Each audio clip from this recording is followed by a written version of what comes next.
Qardaşlardan biri bir video atıbdır. Deyir ki, bu Vəhabi sizin suallarınıza, videonuza cavab veribdir, rəddiyə veribdir. Hansısa bir qardaş götürübdür bizim rəsmi səhifələrimizdə olan bütöv videolardan kəsibdir və öz kanalında paylaşırdı. Görürəm ki, bu Vəhabi gedibdir onun kanalından götürüb o kəsik videonu və əminliklə gedib oturubdu, öz aləmində güya indi rəddiyə verir, cavab verir. Buna bir tövsiyəm vardı, o da budur ki, əgər istəyirsən haqqa, həqiqətə özün də çatasan, cəmaatı da çatırdasan, o zaman ağıllı başlı araşdır, gör bu adam kimdir, bu adamın danışığı nədir, əsas mövzusu nədir, bu adamın bütöv videosu vardı, yoxdur, rəsmi səhifəsində nə danışıbdı bu barədə. İndi isə gəlin bu adamın sözlərinə baxağın, dinləyin bu adamı.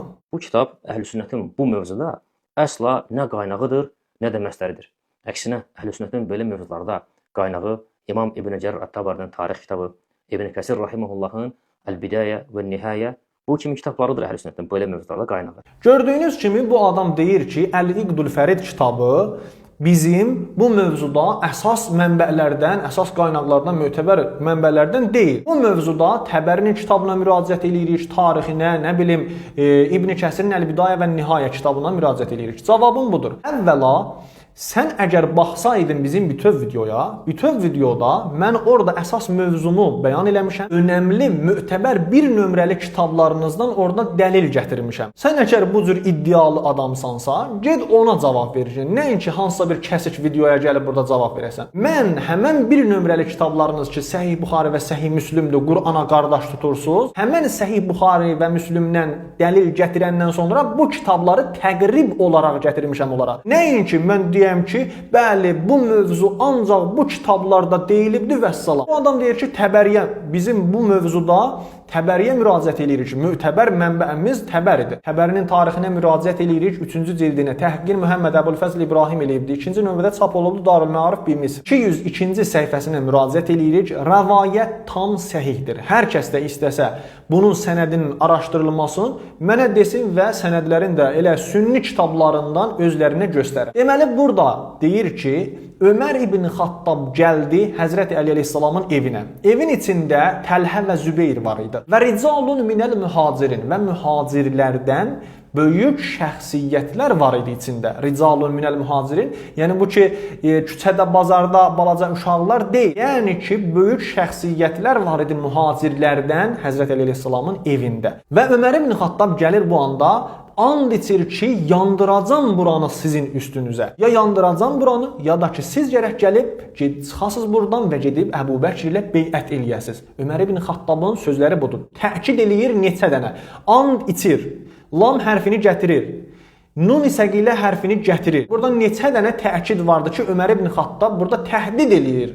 Əhl-i beyt, Peyğəmbərimizin əhl-i beytini, sahabələri. Sonra deyir ki, Zübeyir qılıncını çəkərək, çıxardaraq, yəni qılıncını çəkibdi qəlafdan və hücum etdi. Bu anda nəyəsə ayağı ilişir və yerə dəyir. Və bu yerə dəyəndə Ömər ibn Xattabın adamları fəvəsəbu aleyhi fəəxəduh.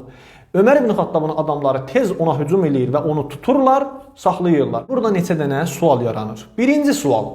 Əgər Həzrəti Əli əleyhissalam razılıqla, xoşluqla Əbu Bəkr ilə beyət eləyibdir, o zaman Əbu Bəkr nə üçün Ömər ibn Xattabı göndəribdir ki, bu cür təhdid eləsin yandırmaqla Həzrəti Əli əleyhissalamı, əhl-i beyti, sahabələri. İkincisi, Ömər ibn Xattab kimdir ki, Peyğəmbərimizin ailəsini, əhl-i beytini, Qur'an-ı Kərimdə keçən əhl-i beyti gəlib təhdid eləsin, səhabələrin təhdid eləsin. Üçüncü sual budur ki, Ömər ibn Xattab nə üçün bəs 60-a yaxın sahabə Əbu Bəkr ilə beyət etməkdən müxalifət etdi? Nə üçün Ömər ibn Xattab başqalarının gedib təhdid eləmədi, evlərini yandırmağa təhdid eləmədi, ancaq gəldi Həzrəti Əli əleyhissalamın evini təhdid elədi. Həzrəti Əli əleyhissalamı təhdid elədi Peyğəmbərimizin əhl-i beytini.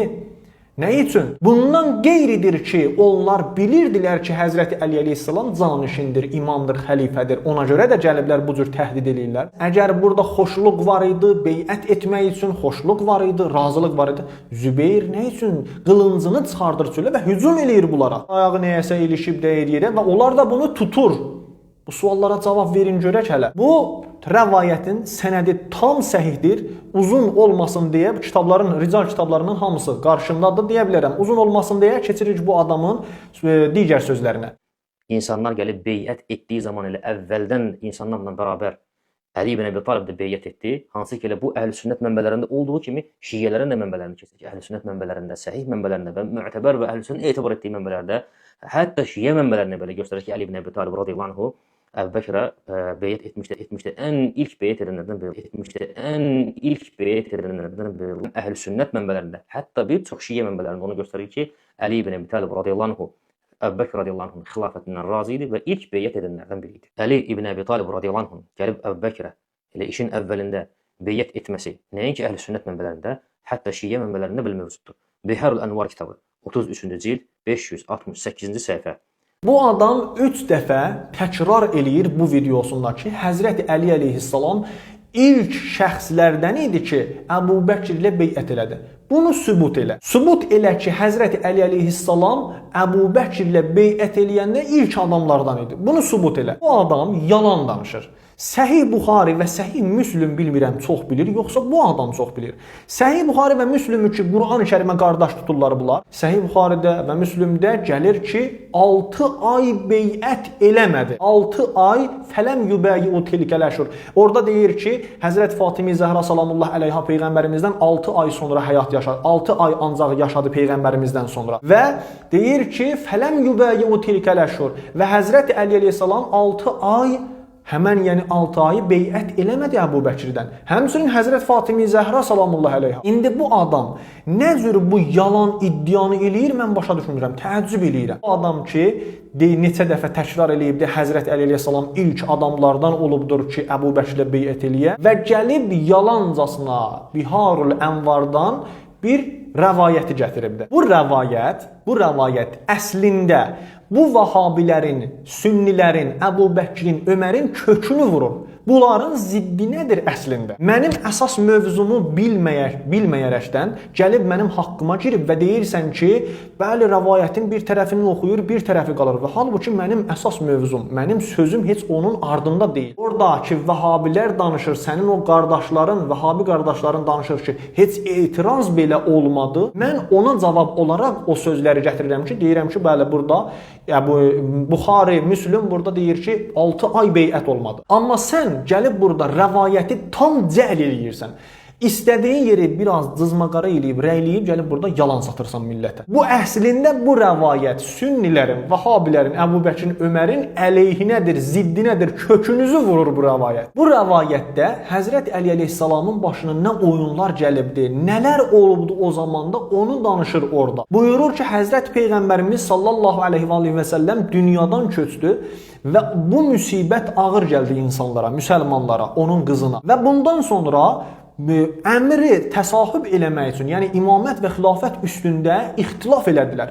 Gəldilər, qalmaqal yaratdılar. Və mən deyir, təəccüb elədim buna. Mən hətta ağlımın ucundan belə keçirtmirdim, ürəyimdən belə bir şey keçmirdi ki, bu əmri, yəni rəhbərliyi, imamlığı, canişinliyi Peyğəmbərin əhli beytindən alsınlar. Mənim əlimdən alsınlar. Deyir və ən təəccüblü yeri burası idi ki, gördüm ki, bəzi insanlar gedir, dəstə-dəstə gedirlər Əbu Bəkirlə beyət etməyə. Mən bu işdən əlimi saxladım, yəni beyət etmədim və gördüm ki, mənim nisbətim Həzrəti Peyğəmbərimizin məqamına nisbət digərlərindən layiqlidir. Mən özümü layiq bilirdim ki, Həzrəti Peyğəmbər sallallahu aleyhi və səlləmin canişinliyinə, onun yerində imam olmağa, rəhbər olmağa. Həzrəti Peyğəmbərimizdə onlarla səhih hədis vardı ki, Həzrət Əli əleyhissalamı öz yerinə canişin təyin edibdi. Və keçən videolarda nə qədər gətirmişəm, heç bir Vahabidə çıxıb cavab verə bilməyibdi. Burada Həzrət Əli əleyhissalam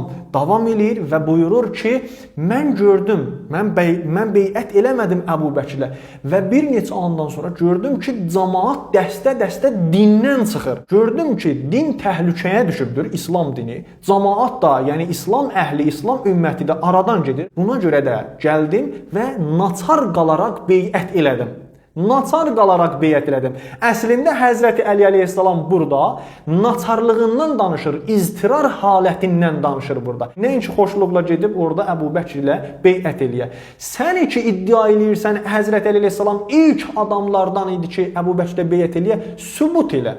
Bax, bu rəvayətdə sübut elə. Heç öz kitablarınızda sübut elə ki, Həzrəti Əli əleyhissalam birinci şəxslərdən olubdur ki, Əbu Bəkr ilə beyət elədi. Səhih Buxari Müslim deyir ki, 6 ay beyət eləmədi. Sən gəlib deyirsən ki, Həzrət Əleyhisselam ilk adamlardan oldu ki, Əbu Bəkr ilə beyət elədi. Allaha pənah aparırıq sizin əlinizdən və şeytanın əlindən. Deməli, əzizlər, burada qalan sözü ki, bu adam deyir, ondan sonra da uzun bir rəvayətdir ki, ümumiyyətlə bunların əleyhinədir, əleyhinə danışır. Razı olmasına və o beyətdən razı olmasına inanır dünya müsəlmanların 85%, 90%. Ortada əgər bir yalan varsa, bu o deməkdir ki, dünya müsəlmanların 85%, 90%, yalan danışır. Siz 10% təşkil edən bir zümrə doğru üzərindəsiniz. Bu adam axırda deyir ki, bəs dünya müsəlmanlarının çoxu sünnidir. Dünya müsəlmanlarının çoxunun əqidəsi budur ki, Əbu Bəkr belədir, birinci xəlifədir. Bir vəhabidə danışmışdı belə bir cəfəngiyat. O vəhabiyə bir videoda cavab vermişdim. O videonu da bu vəhabiyə tövsiyə eləyirəm ki, gedib baxsın, ona da cavabını alsın.